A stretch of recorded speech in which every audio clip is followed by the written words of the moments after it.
A mensagem, essa série, ela tem uma base, e tudo que nós conversamos foi em cima dessa base, que nós chamamos ela de mordomia cristã, tá?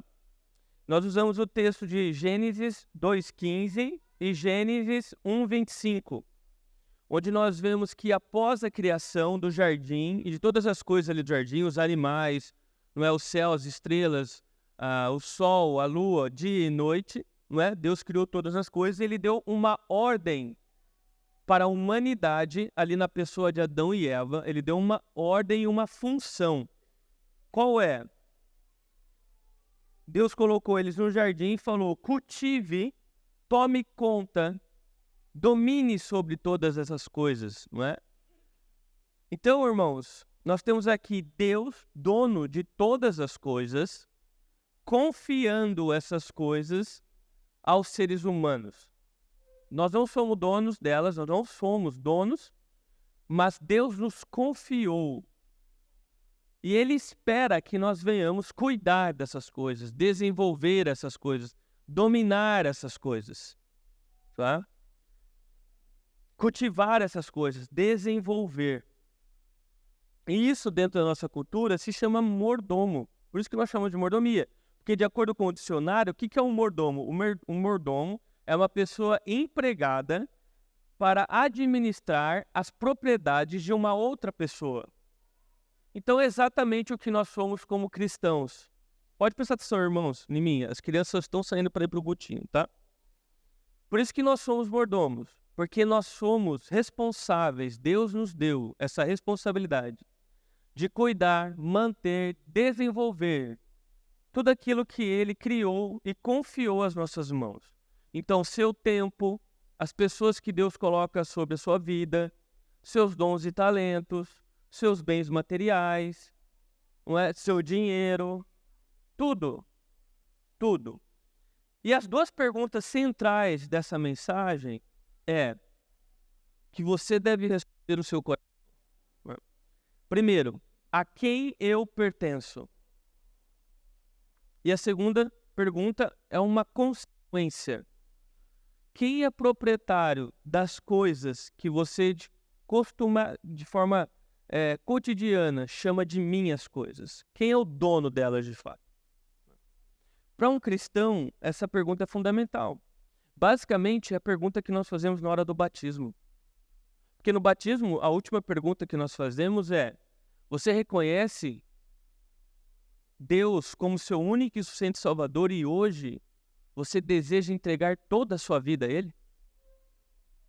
Então, o cristão, ele é alguém que entregou a sua vida a Deus. Então, nós pertencemos a Deus e quando nós pregamos isso, estou só resumindo aqui, né, meus irmãos? Eu quero também criar uma faísquinha no seu coração de quem não ouviu, entrar no canal do YouTube e ouvir a mensagem toda, tá? Para ouvir as bases bíblicas, tudo que a gente conversou. Então, um cristão pertence a Deus. Se você pertence a Deus, obviamente, tudo que você, entre aspas, tem, pertence a Deus também. Porque se a tua vida, a tua alma pertence a Deus, obviamente, tudo que você tem também pertence a Deus, não é?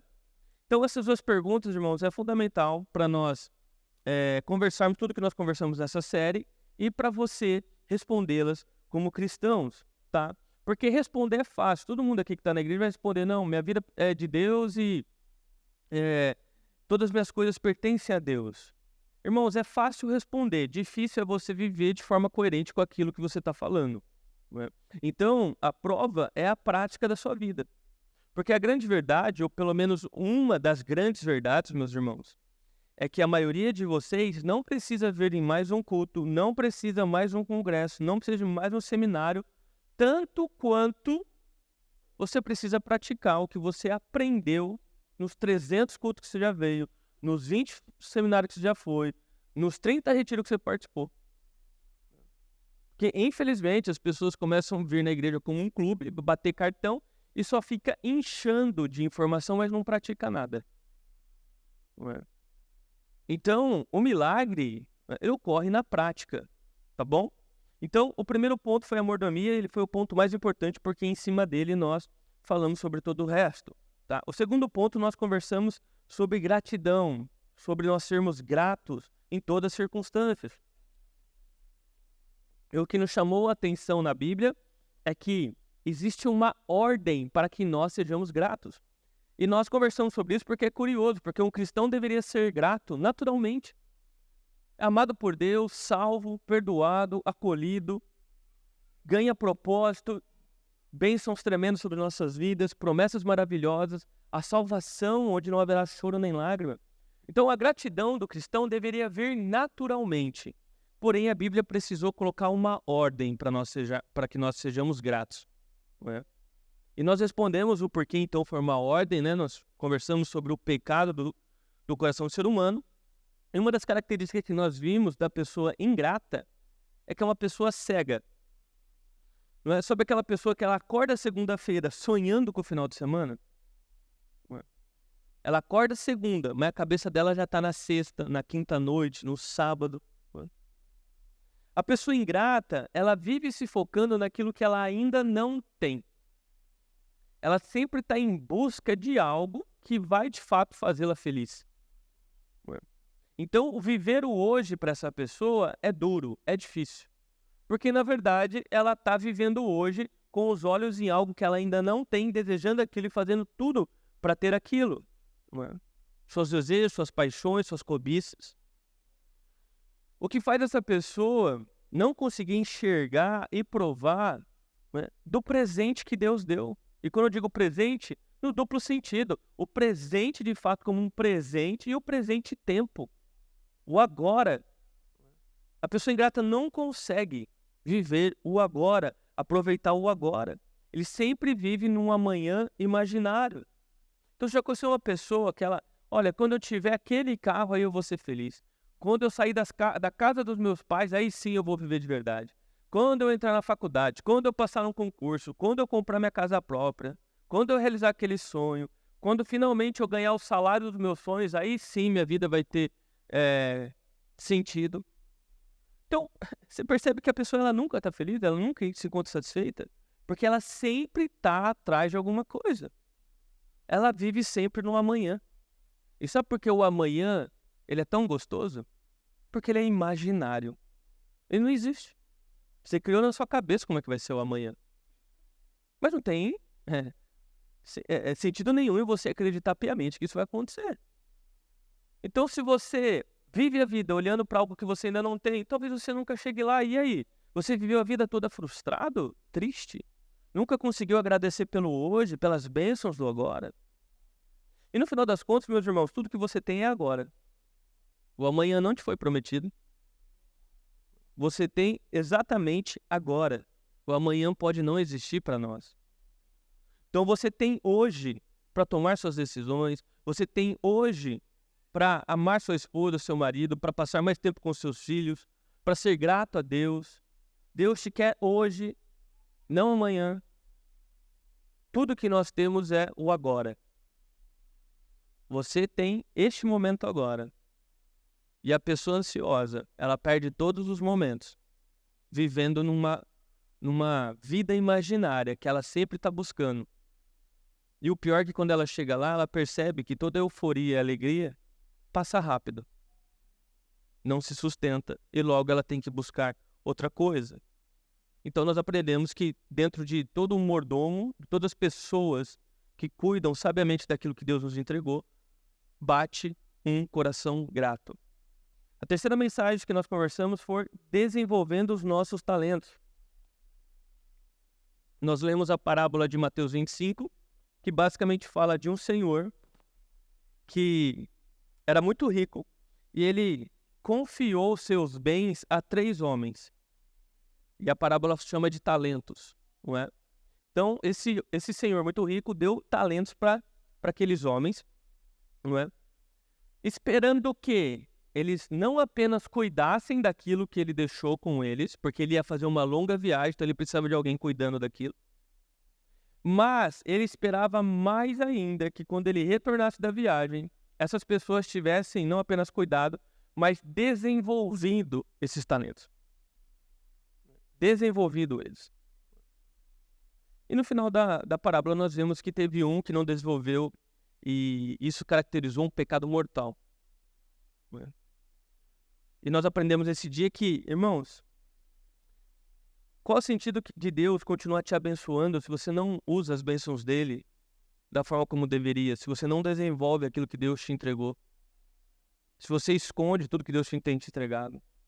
Qual seria a lógica de Deus te abençoar mais financeiramente se você vai usar todo o seu dinheiro de forma egoísta e individual? Se a obra de Deus não ganha em nada?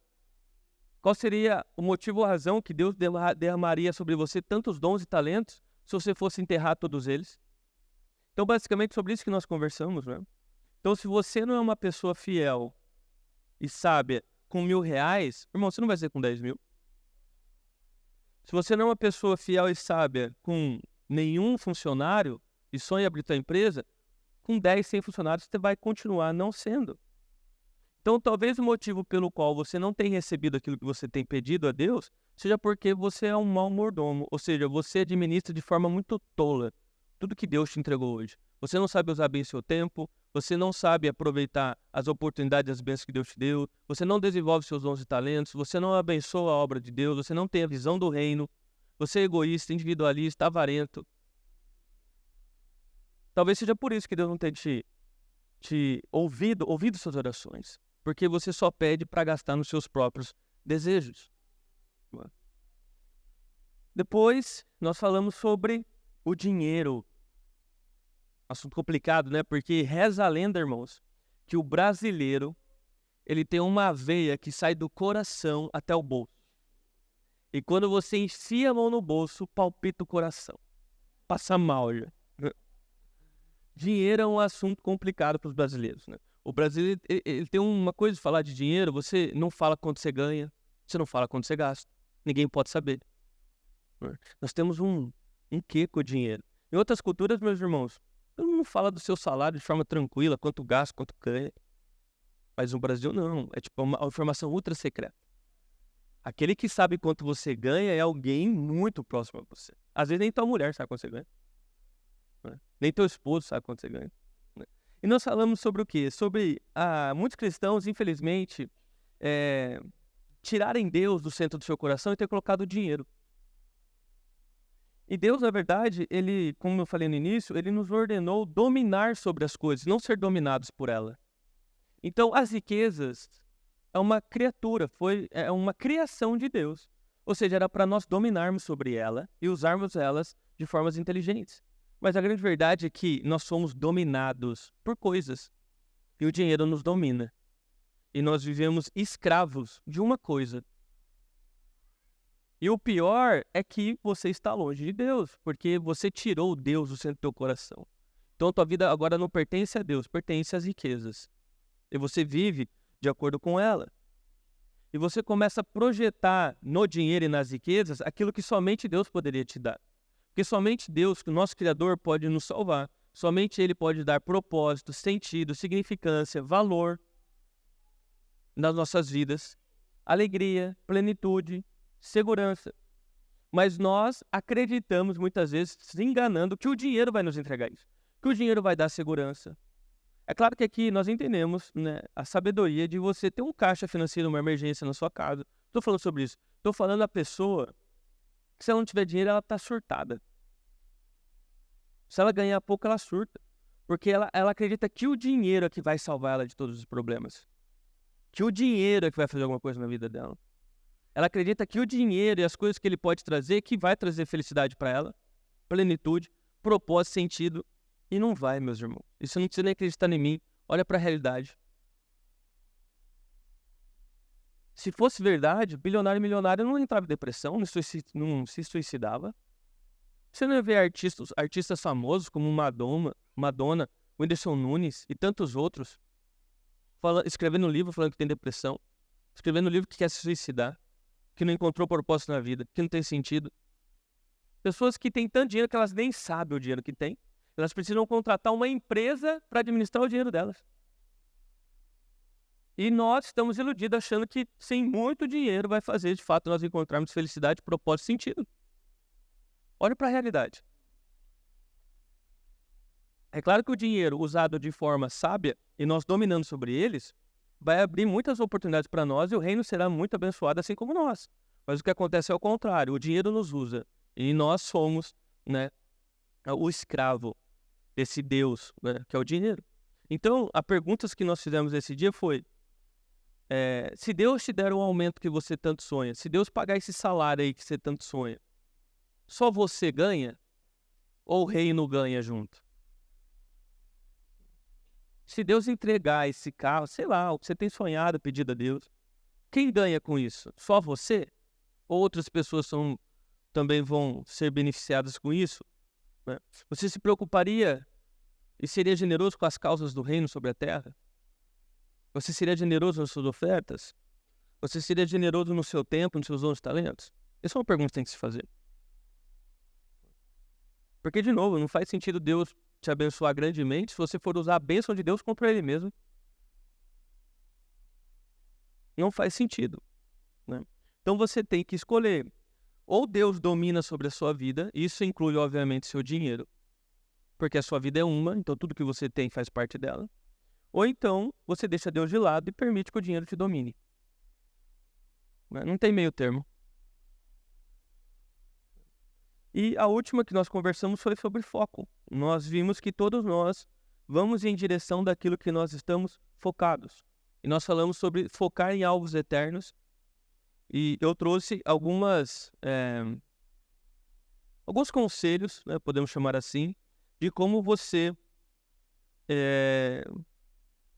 criar metas e objetivos focados naquilo que realmente importa, né? Então nós falamos sobre oração, nós falamos sobre ser um desejo bíblico, nós falamos sobre ser um desejo específico, realista, enfim. Nós conversamos diversas coisas sobre foco. Quem quiser saber mais pode ver a nossa mensagem no YouTube, tá bom? E hoje, rapidamente aqui, vou terminar com a mensagem, e o tema de hoje é abençoado para abençoar. Depois de tudo isso que nós conversamos, eu resumi aqui para quem não participou de tudo, ficou muito claro que Deus literalmente nos chamou, nos deu uma função, uma responsabilidade. Nós somos mordomos daquilo que Ele tem colocado em nossas mãos. Nós cuidamos daquilo. Nós desenvolvemos, damos manutenção, cuidamos com muito carinho de tudo aquilo que Deus tem confiado em nossas mãos, né? Porque um dia Ele vai pedir contas disso. E obviamente isso é uma bênção, porque um mordomo fiel ele é grandemente abençoado, não é?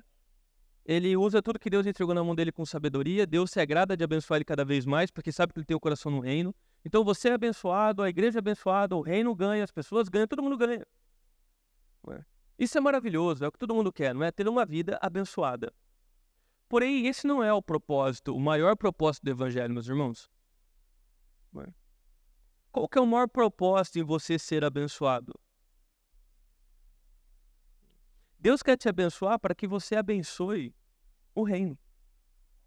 Deus quer te abençoar e você recebe bênçãos de Deus para que você abençoe outras pessoas. Não tem sentido Deus te abençoar para você se tornar um grande egoísta, avarento, individualista. Não é? Deus te abençoa com um objetivo, para que você use essas bênçãos no reino de Deus. Parte disso, você é generoso com o seu tempo, com seus dons e talentos, com seus bens materiais, com as pessoas em sua volta, com as suas disciplinas espirituais. Você leva tudo isso muito a sério. Então, a mordomia fiel, ou seja, a administração fiel e sábia de tudo aquilo que Deus te entregou, não vai apenas abençoar você. A ideia é que você seja uma ponte por onde essas bênçãos vai chegar até outras pessoas. Então você percebe que todos os aspectos de um bom mordomo, todos os aspectos de um cristão que realmente usa com sabedoria bíblica tudo aquilo que Deus tem confiado nas suas mãos, é que ele sempre traz um resultado externo.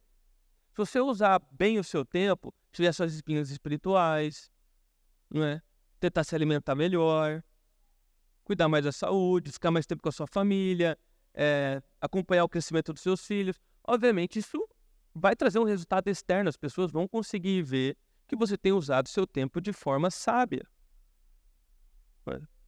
Então, todos os aspectos que circula o mordomo, ele fatalmente vai acabar se tornando algo público, um resultado externo. As pessoas vão conseguir ver, as pessoas percebem. se você é egoísta, se você é individualista, se você usa seu dinheiro de forma avarenta, como que você usa o seu tempo. Enfim, as pessoas veem o seu testemunho e elas são impactadas por aquilo que elas veem, muito mais do que aquilo que você fala. O resultado impacta mais. E o impacto é mais porque vai ser coerente com aquilo que você fala. Porque o que tem de cristão que fala uma coisa e faz outra, e não digo de cometer falhas, digo pessoas que de fato vivem dessa forma, entendeu? Vivem no pecado e se acham cristãos. Se acham cristãos. Então, João capítulo 9, versículo 5 diz assim, eu vou lendo aqui para vocês por conta do nosso tempo, tá? Mas quem gosta de anotar, anote aí para depois ler em casa. João 9, 5. Mas enquanto estou aqui no mundo, eu sou a luz do mundo. Jesus falando, enquanto eu estou aqui, eu sou a luz. Mas veja Mateus 5, versículo 14. Vocês são a luz do mundo. Você percebeu a transição? Enquanto Jesus estava sobre a face da terra, quem era a luz? Ele. Uma vez que ele partiu para a região celestial, quem é a luz do mundo agora? Você. Você é a luz, o farol do mundo. E o versículo continua, é impossível esconder uma cidade construída no alto de um monte. Ou seja, é impossível você ter uma cidade alto do monte, tudo lá aceso, e você não vê aquilo ali. É impossível você esconder. Não é? Não faz sentido acender uma lâmpada e depois colocá-la sobre um cesto.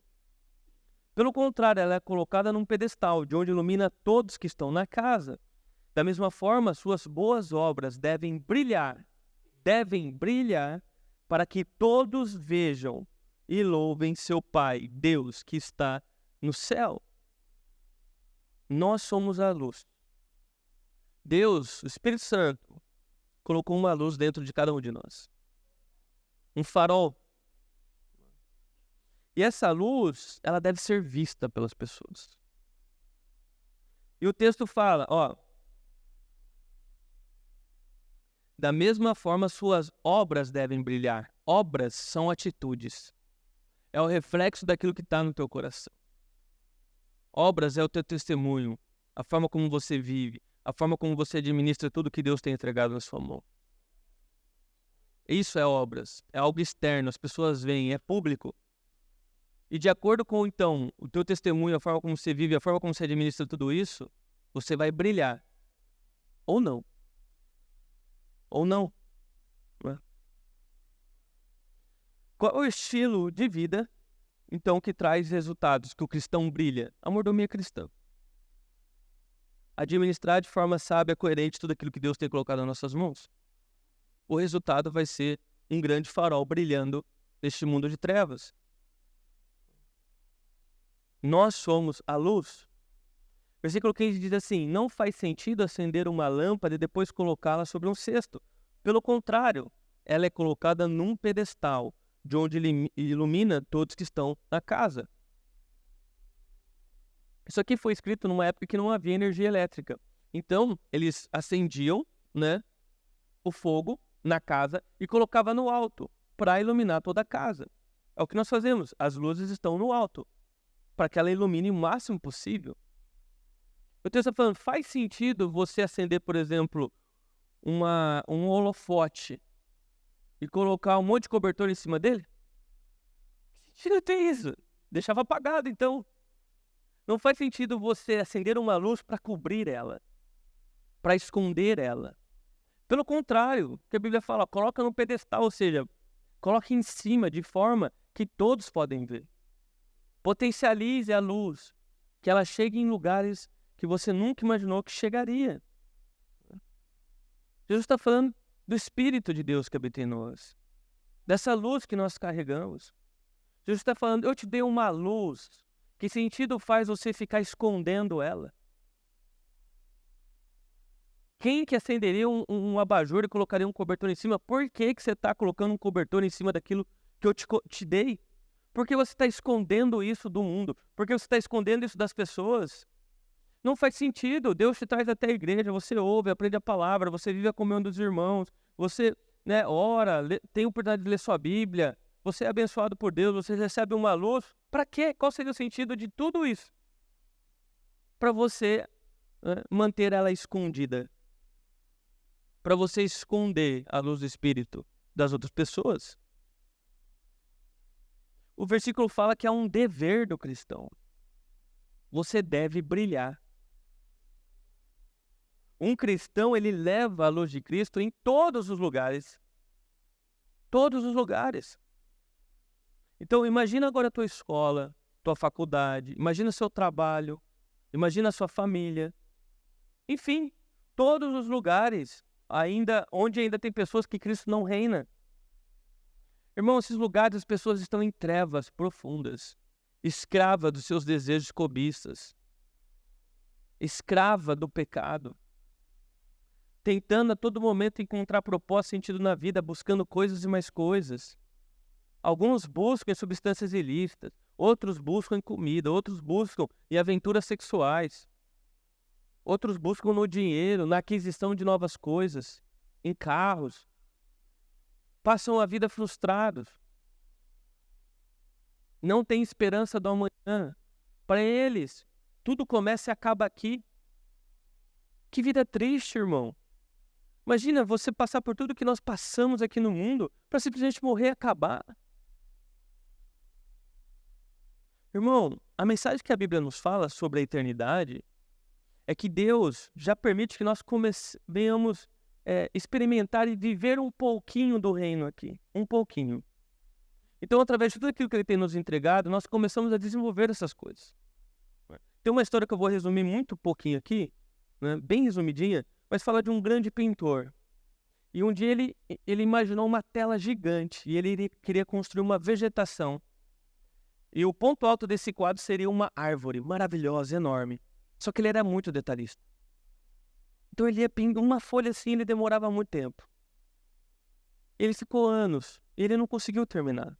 Porque chegou um momento que ele ficou muito doente e ele acabou morrendo, sem ver a árvore pronta. Então, ele como um cristão, foi até a região celestial, salvo. E quando ele entrou na Terra Prometida, o que ele viu lá? A árvore dele completa. Ou seja, o que nós fazemos aqui, irmão, reflete lá. O que você inicia aqui não é em vão, o legado continua e será terminado, irmão. A nossa vida não se resume aqui. Aqui é passagem. Nossa vida tem muito mais sentido e propósito. Nós somos eternos. Nós vivemos e morremos por algo muito maior do que essa vida. Na verdade, nós morremos para viver a verdadeira vida. E as pessoas precisam saber disso, meus irmãos. E quem vai levar a luz? Você. Você leva essa luz. João 1,5 diz: a luz brilha nas trevas, e as trevas não a derrotaram. Irmão, você acendeu chegou na tua casa tudo escuro, acendeu a luz acendeu e continua escuro? Não tem como. Onde a luz chega, não fica mais escuro. Porque o escuro é a ausência da luz, ou seja, a luz está presente, não tem escuro. Você é a luz, significa o quê? Onde você entrar, deveria iluminar tudo. Deveria acabar com as trevas ali. Deveria ser um raio de esperança. As pessoas poderiam sentir um pouco, pelo menos um pouco, do que é a vida com Cristo que você vive. Nós somos a luz do mundo, meus irmãos. Nós somos. É o que eu disse aqui. Hoje o batismo é o ponto alto para nós. É a nossa missão. São pessoas que foram iluminadas por outros cristãos e hoje se batizaram. É só para isso que você está aqui, meu irmão.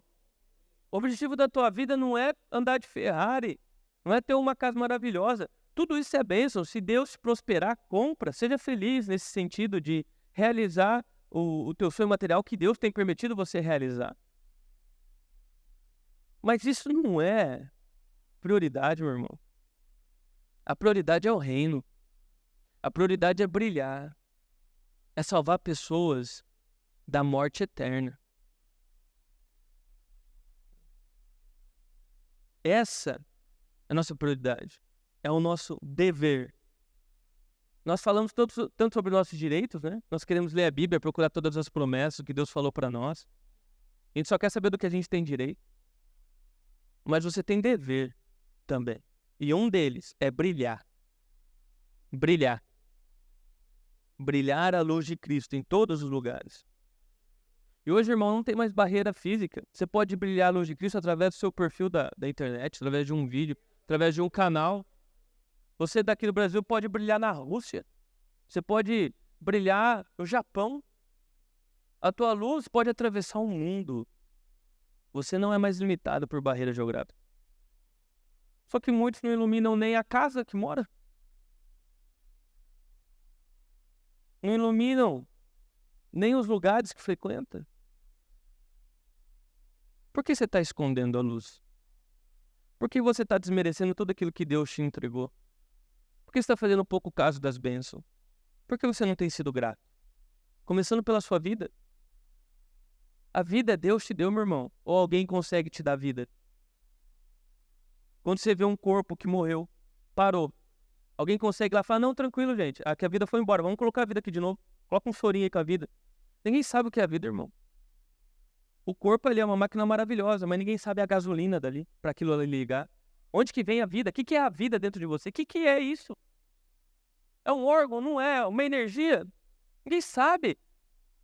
Mas nós cremos, nós sabemos. É o Espírito de Deus, é o sopro de vida. Deus soprou vida. A vida vem de Deus, irmão. Ah, não tem do que ser grato? Você está vivo. Deus permitiu que você estivesse aqui. Deus tem te mantido. E por que você está escondendo a luz? Irmão, e se você está escondendo a luz, você só está facilitando o trabalho do inimigo das nossas almas. Porque o diabo vai fazer de tudo. Ele vai lutar com todas as forças que ele tem para apagar a luz que Deus colocou na tua vida, para, pelo menos diminuir. Você deixar de ser um farol e se tornar uma lanterninha de celular. Por que ele vai lutar com tudo que ele tem para que você seja um péssimo administrador de tudo que Deus tem te entregado? Porque ele sabe que a força mais mortífera e letal sobre a face da terra são cristãos que verdadeiramente brilham à luz de Deus. A única força capaz de transformar o mundo é o Evangelho. Haja visto que o mundo é dividido em duas partes. Antes de Jesus, depois. Fale o que quiser, meu irmão. Ninguém impactou tanto esse mundo quanto nosso Senhor Jesus Cristo. Ao ponto da história da humanidade ser conhecida antes dele estar aqui e depois dele estar aqui. O Evangelho é a força mais poderosa para transformar este mundo. E Satanás vai fazer o possível para apagar essa luz de você. Para deixar você numa eterna adolescência espiritual. Para te afastar de Deus e te fazer escravo das coisas. Uma pessoa ingrata, apegada ao dinheiro, sem foco nas coisas eternas, iludido pelo presente século, reclamão, egoísta. Pessoa chata. A pessoa que não reconhece tudo que Deus tem entregado. O diabo vai fazer um máximo para te manter nisso. Para te manter impecável. Ele sabe que um cristão verdadeiro é imparável. Irmãos, por que você acha que na história da humanidade os cristãos são perseguidos e mortos, irmão? Agora, nesse exato segundo, temos irmãos e irmãs sendo decapitados, sendo metralhados, sendo enforcados, em prisões. Nós temos exemplos na Bíblia que não acabam mais, exemplos hoje que não acabam mais, do que um verdadeiro cristão é capaz. Irmão, tudo que eles podem fazer é tirar nossas vidas. Mas nós temos a vida eterna. Morrer para nós não é o fim, irmãos. É o início. É péssimo para quem fica, óbvio. Mas fique calmo. Não é Deus, é até logo. E para um cristão, irmão, um cristão que brilha, que de fato entregou sua vida a Deus, ele é imparável. Imparável. Ele morre falando sobre Cristo. Ele é enforcado louvando a Deus. Ele não abaixa a cabeça para o politicamente correto. Ele não se rende às pressões da mídia.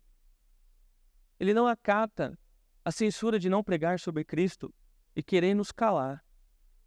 Porque o que eles querem não é nosso respeito. Eles querem nos calar. E nós não calaremos, irmãos. Mesmo que custe a nossa vida. O Evangelho é tudo que nós temos. A promessa. É por isso que nós vivemos. A vida eterna. A salvação.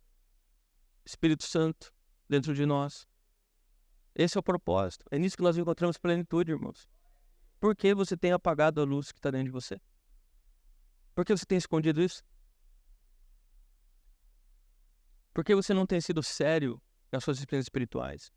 Por que você não tem se permitido ser chamado a atenção, discipulado, disciplinado para transformar esse caráter teu?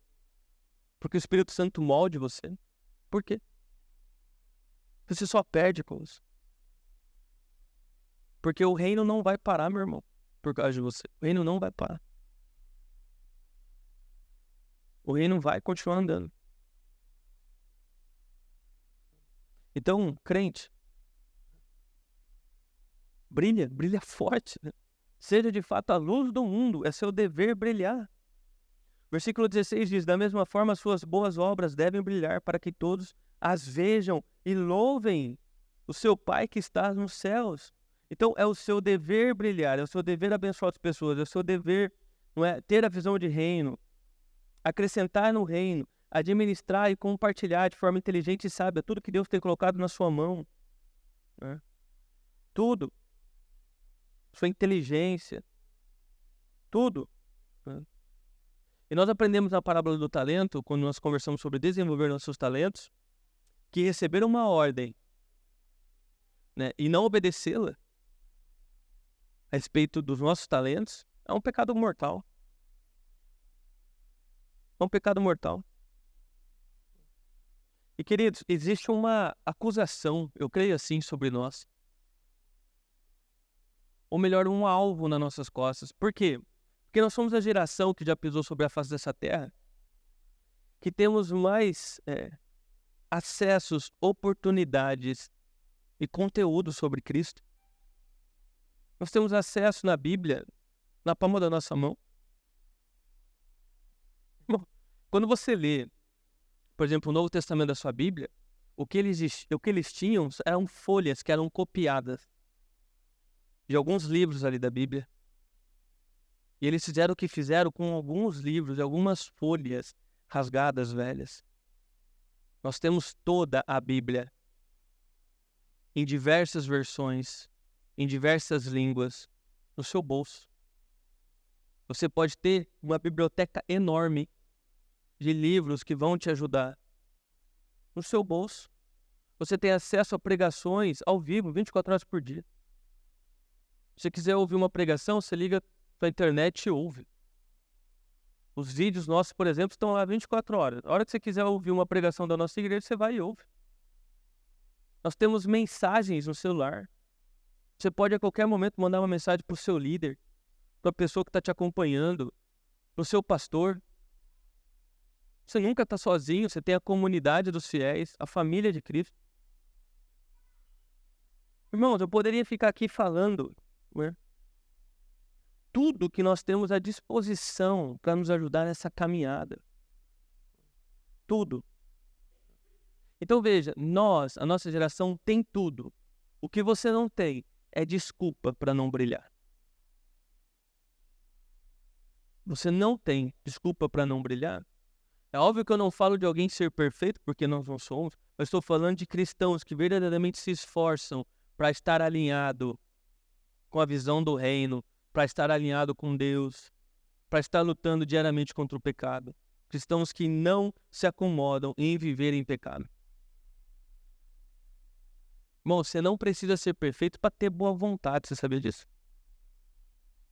Você não precisa ser perfeito para se esforçar daquilo que realmente importa. A Bíblia fala que até os filhos das trevas fazem isso. E muitas vezes, infelizmente, é o que nós vemos. Os filhos do diabo, mais organizados e fiéis àquilo que eles acreditam do que nós. Bom, as pessoas fazem parada daquilo que elas vivem.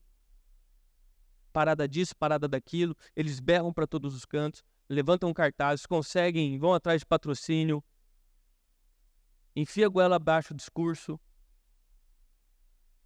Você vai nos lugares, as pessoas te oferecem droga. Às vezes você vai em um lugar público, tem pessoas ali usando alguma coisa que é proibida por lei. Ou então simplesmente bebendo e fica te oferecendo álcool como se fosse uma coisa maravilhosa. Álcool destrói famílias. Álcool mata pessoas. Eles não têm vergonha, irmão. E nós ficamos acanhados de falar sobre aquilo que nós acreditamos, de brilhar. Ao ponto,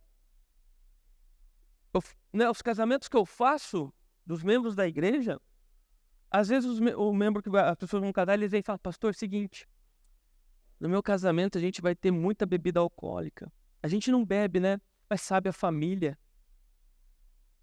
Irmão, você vai colocar bebida alcoólica no casamento, problema teu, é uma decisão tua, não tem nada a ver com isso. Eu falo pra eles: olha, eu não tenho nada a ver com isso. Eu vim aqui pra fazer o casamento.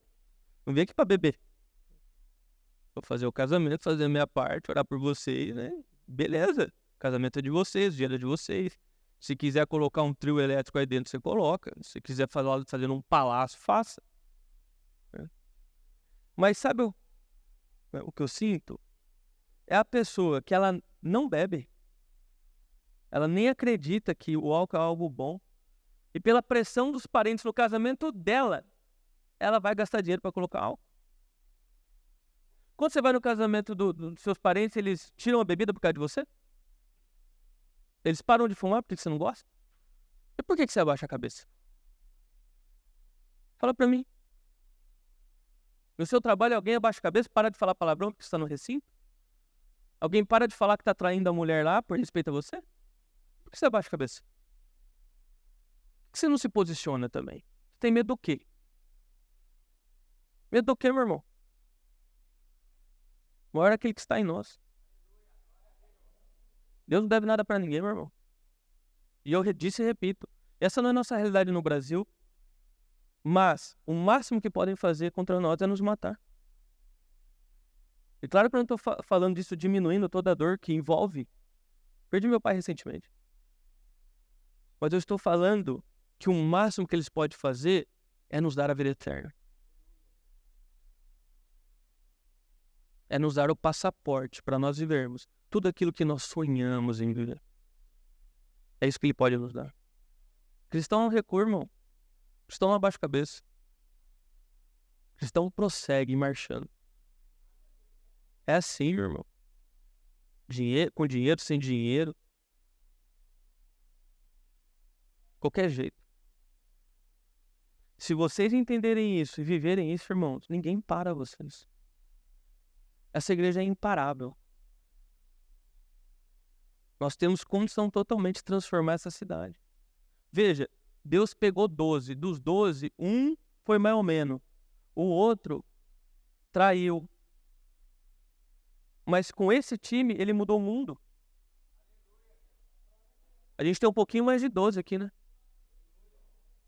Por que uma julgação não está mudando através da sua vida? Por que os lugares que você convive não é transformando? Por que você não influencia pessoas?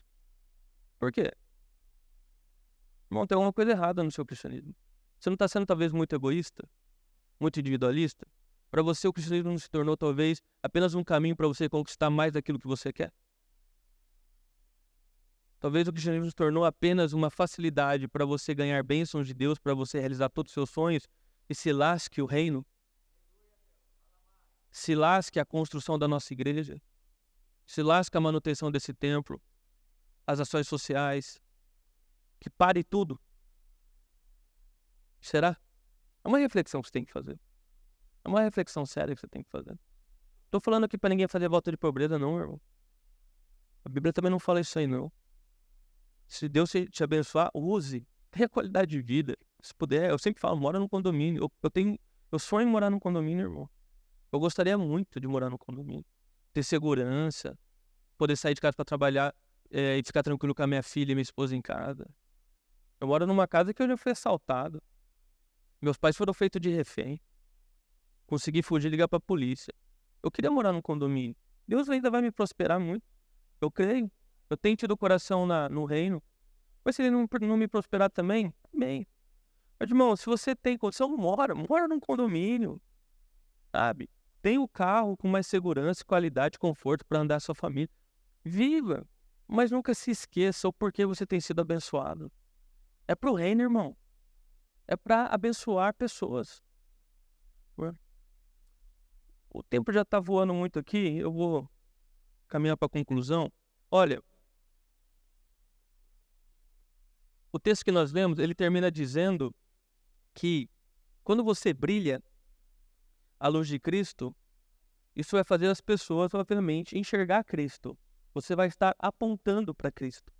Então, olha, quem gosta de ler, quem depois gostar de acompanhar na sua casa, 1 Reis, capítulo 10. Tá.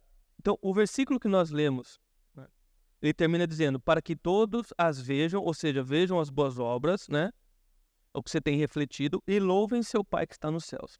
Em 1 Reis tem um exemplo prático disso, tá? Então, 1 Reis, capítulo 10, fala assim, ó, vendo toda a sabedoria de Salomão, bem como o palácio que ele havia construído, o que era servido na sua mesa, o lugar de seus oficiais, os criados e copeiros, todos uniformizados, os holocaustos que ele fazia no templo do Senhor, ela ficou impressionada. Esse trecho da Bíblia está falando sobre o quê? Tem uma rainha, que era a rainha de Sabá, e ela ouviu falar da luz de Salomão, ou seja, ouviu falar de tudo que ele fazia, de como era o reino dele, de como as coisas aconteciam ali, de como ele servia a Deus. Ou seja, ela ouviu falar dessa luz, da sabedoria dele. E ela ouviu falar algo tão grande que ela falou, não, eu vou lá para ver se é verdade. E ela foi até o reino de Salomão. E quando ela chegou lá, é isso que nós lemos. Vendo toda a sabedoria de Salomão, o seu palácio que ele construiu, que era servido, o lugar dos oficiais, os uniformes, o copeiro, os holocaustos, as ofertas que ele fazia no templo do Senhor, ela ficou impressionada. Ela ficou impressionada. Ela ficou impressionada com o quê, meu irmão? Com o testemunho que ele deu da vida dele? Muito embora isso possa impressionar as pessoas, e é válido, mas veja, ela ficou impressionada com algo que normalmente as pessoas não ficam impressionadas, muitas vezes com a nossa vida. Ela ficou impressionada ao ver como ele fazia as coisas, a excelência das ofertas dele, os holocaustos que ele entregava a Deus. Ela ficou impressionada de ver a organização, os uniformes, todo mundo, né, uniformizado, trabalhando bem. Ela ficou impressionada na forma como eles serviam a mesa. Ela ficou impressionada vendo eles viverem. Ela se impressionou em ver mais um dia da vida deles. Porque ela notou que existia uma diferença ali. Ela percebeu que existia uma luz diferente ali. Eles não serviam a mesa igual a todo mundo. A organização não era igual a todo mundo. A generosidade nas suas ofertas, nos holocaustos a Deus não era igual a todo mundo. O palácio que havia construído não era. A sabedoria, ela foi lá conferir e ela viu. Tudo que ela ouviu falar era verdade. E mais, talvez. Que a luz brilhava e brilhava muito. Então, depois dela ser quase cega de tanta luz que ela recebeu ali, ela ficou impressionada e disse, como devem ser felizes os homens da tua corte, que continuamente estão diante de ti, ouvem da tua sabedoria. Bendito seja o Senhor, teu Deus, que se agradou de ti e te colocou no trono de Israel, por causa do amor eterno do Senhor para com Israel. Ele te fez rei para manter a justiça e a retidão. Através de viver a vida daqueles homens, de Salomão, ela enxergou Deus. Ela reconheceu Deus. Através da vida deles. Através da forma como eles trabalhavam. Através da forma como eles se comunicavam. Irmão, faz quanto tempo que ninguém olha para a sua vida e se impressiona? Faz quanto tempo que você é só mais um? Na tua empresa, na tua escola, em qualquer lugar? Faz quanto tempo que você não brilha? É muito triste, sabe, ver o cristão não brilhar, porque cara, você veio aqui para brilhar, você tá aqui para brilhar. É o seu dever, cara. Você sabe quem poderia ser essa rainha de Sabá que foi lá e ficou impressionada porque ouviu falar dessa luz? O seu chefe, seus funcionários, sua professora, sua família, seus amigos, colegas, pessoas do seu convívio. Pessoas que quando estão com você conseguem enxergar uma luz, simplesmente por ver vocês vivendo, ver vocês tomando decisões, ver as ofertas. E quando eu digo oferta, não é só financeira, irmão. Você dedicar seu tempo é uma oferta. Vendo a forma como você trabalha, a tua fidelidade no trabalho, sem enrolar, sem querer entrar em esquema, sem mentir. Prefere perder, mas se mantém ali dentro da legalidade, sem esconder a informação do cliente para ganhar vantagem no negócio. Então, meu irmão, vou terminar.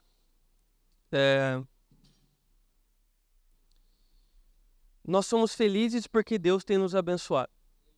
Amém? Nós temos vida, Deus nos abençoou com o tempo sobre a face da terra. Todos nós, ou pelo menos a grande maioria de nós, tem condições de ter comida sobre a mesa, uma cama para se deitar, um teto sobre a cabeça, não é?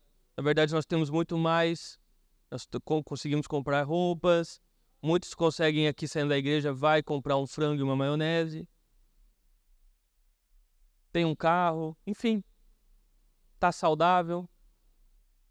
Então Deus não tem nos abençoado demais. Mas você quer experimentar um novo nível de alegria? Um novo nível de comunhão, propósito, sentido? Seja uma luz que abençoe outras pessoas. Sirva no reino. E ali sim você vai experimentar um propósito. Porque você, meu irmão, nunca se esqueça.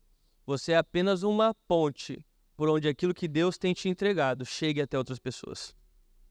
Tá? Vamos para o refletir e praticar? Ponto 1.